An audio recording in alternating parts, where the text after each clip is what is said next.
সব অবিবাহিত ভাইদের বিবাহের ব্যবস্থা করে দিন, অবিবাহিত বোনদের বিবাহের ব্যবস্থা করে দিন।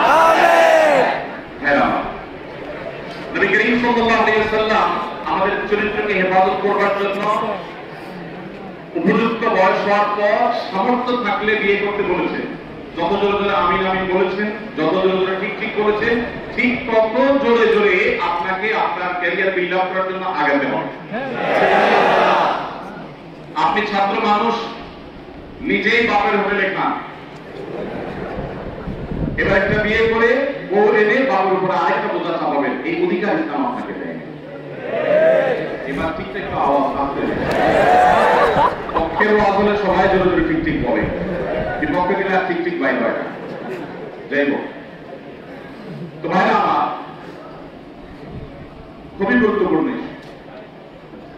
যে যুবক তার যৌবনকালে যা দেখে তাতেই সে অস্থির হয়ে যায়, ব্যাকুল হয়ে যায়, নিয়ন্ত্রণহীন হয়ে যায়, আত্মনিয়ন্ত্রণ রাখতে পারে না, যেখানে সেখানে কাজ হয়ে পড়ে, ছিদ্র হয়ে পড়ে, যেখানে সেখানে সে সার্জার করে বসে এবং নিজেকে কোনোভাবে কন্ট্রোল করতে পারে না, আমি বলি এই যুবকদের দৃষ্টান্ত হলো ডায়রিয়া রোগের মতো।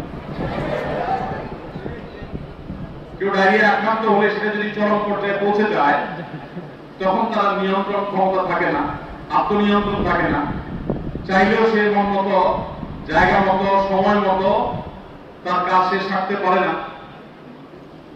এই রোগের রোগীর মতো হলো ওই তরুণের অবস্থা, যে তরুণ যেখানে যা দেখে, মোবাইলে দেখেছে, কম্পিউটারে দেখেছে, বাইরে দেখেছে, বেল করে চেয়ে রয়েছে, ওইদিকে পিছনে দৌড়ানো শুরু করে দিয়েছে, তার পড়ালেখা শেষ করে দিয়েছে, ক্যারিয়ার ছেড়ে দিয়েছে, বাবা ছেড়ে দিয়েছে, সমাজ ছেড়ে দিয়েছে, দিন ধর্ম ছেড়ে দিয়েছে, সে পাগল করা হয়ে ঘুরছে।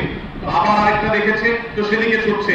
যে যুবক এইভাবে যা দেখে সেদিকেই ছুটে, যেখানে যায় সেখানে কাজ হয়ে পড়ে, সব জায়গায় নিয়ন্ত্রণহীন হয়ে যায়, সে যুবকের দৃষ্টান্ত হলো ডায়রিয়া রোগের মতো নিয়ন্ত্রণহীন। সিরিয়াস না। দেখুন, মুসলিম ধর্মের দৃষ্টান্ত হলো যে সে পাহাড় সম দৃঢ়তার অধিকারী হবে, যেখানে সেখানে সে নিয়ন্ত্রণহীন হয়ে যাবে না, সে বৈধ আর অবৈধ খুঁজবে, সেটা বুক ভরা সমস্ত ভালোবাসাগুলোকে জমিয়ে রাখবে।